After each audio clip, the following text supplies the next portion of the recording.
Hi everyone, welcome back to my YouTube channel. My name's Jason Barrett, and do you know how most businesses are told that if they keep putting out content, they keep making content and keep distributing it, if they keep getting likes and followers, eventually everything will click.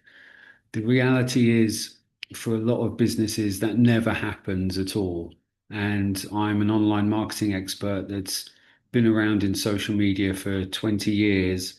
And now I help businesses get more sales organically, regardless of how many followers they've got, regardless of how much engagement they've got, regardless of even what the content is that they put out, to be able to help them get more customers without jeopardizing a reputation or their brand. Sometimes sales can feel like it's doing too much of the sales element. This is about working in unison with your brand building and sales objectives to be able to make social an active asset for you moving forwards. It's great to be back. I haven't posted anything on YouTube for a couple of weeks, so I'm a little bit behind, but I've got a lot to share. And what I want to go through today is how to make AI create assets for you that you can use in the future. Not just about posting more content, but how you can create assets that can feed your business in different ways. Um, so I'm going to talk through it. I'm going to map it out on my slide here, and let's get into it. So right now, I think most people are sort of thinking this way. So they have a few different variations that are going down into their business. They might have ads, they might have social here, organic social, they might have email, and they might have partnerships, for instance. Partnerships could be, going on a podcast or having some sort of affiliate program. Not everyone has got that, but some people have those partnerships, and they all feed back into your main site,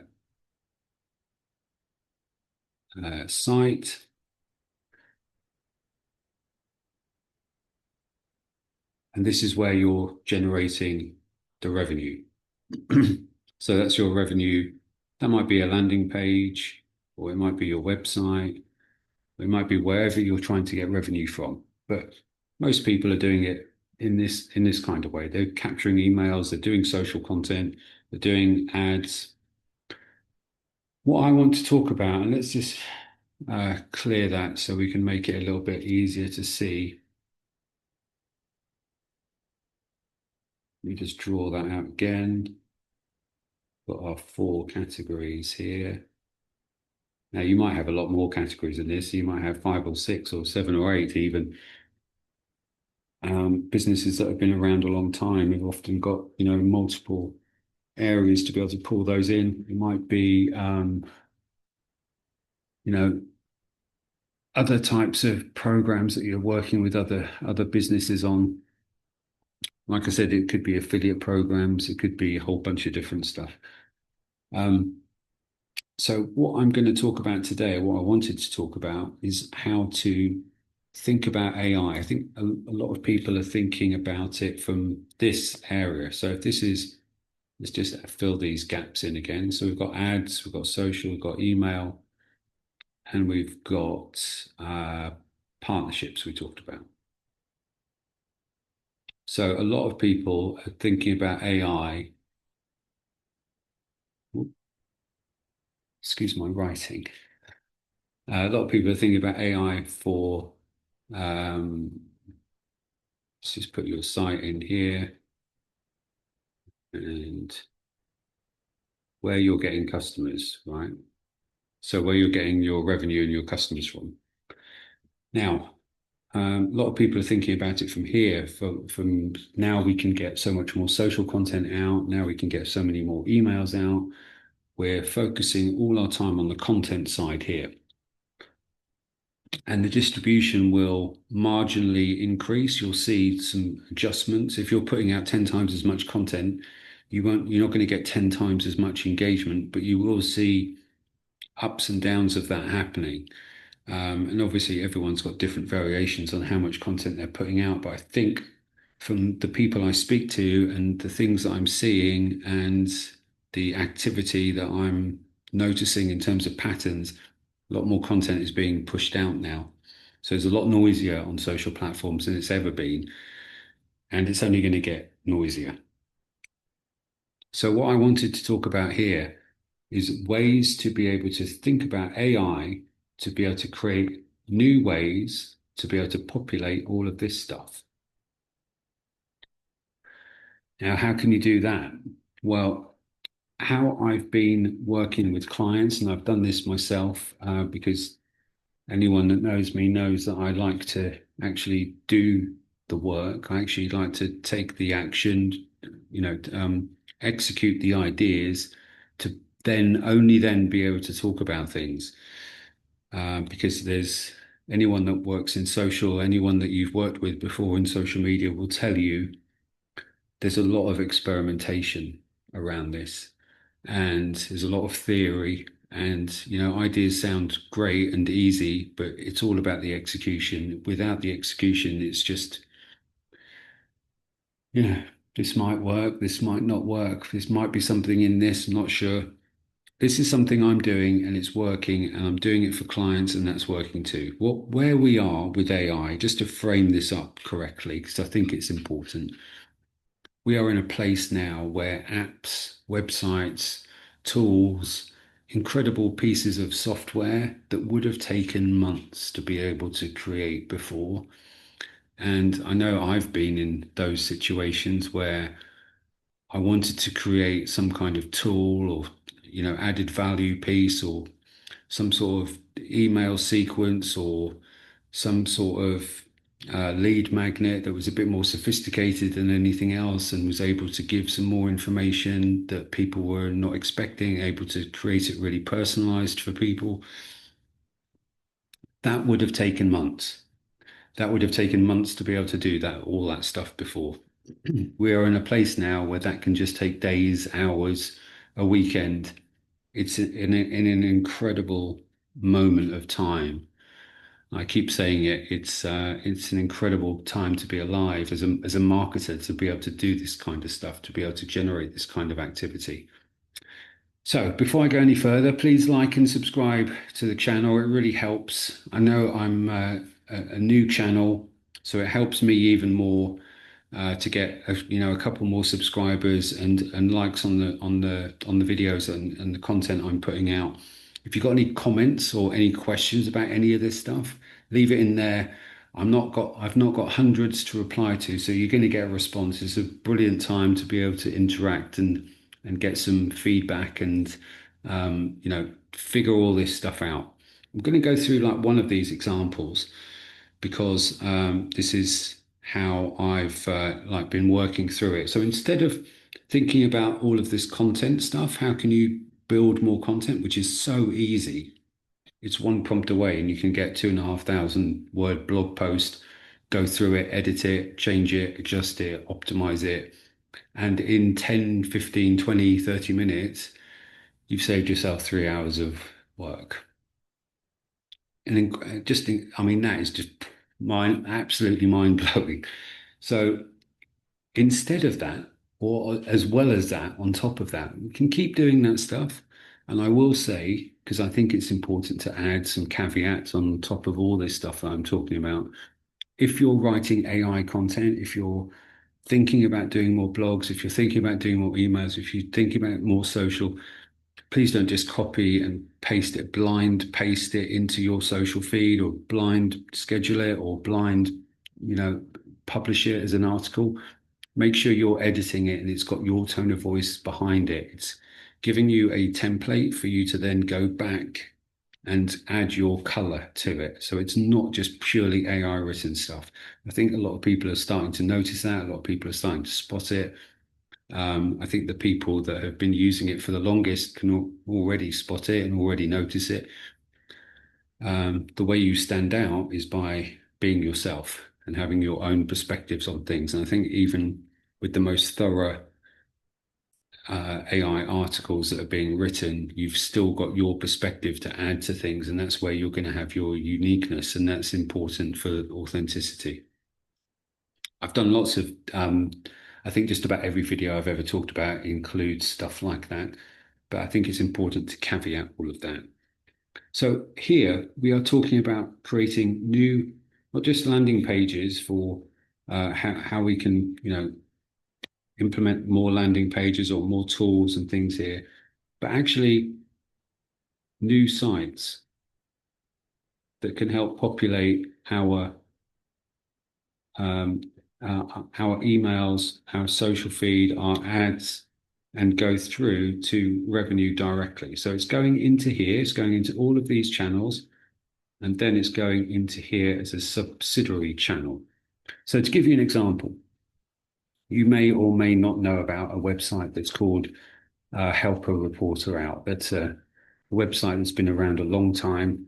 What it does is it works on email, and you sign up and you get email alerts as to reporters, PR agencies, writers, articles being published that could potentially have you as a expert participating in that article. So they're looking for people to talk to be able to interview for a particular article. It's been around a long time.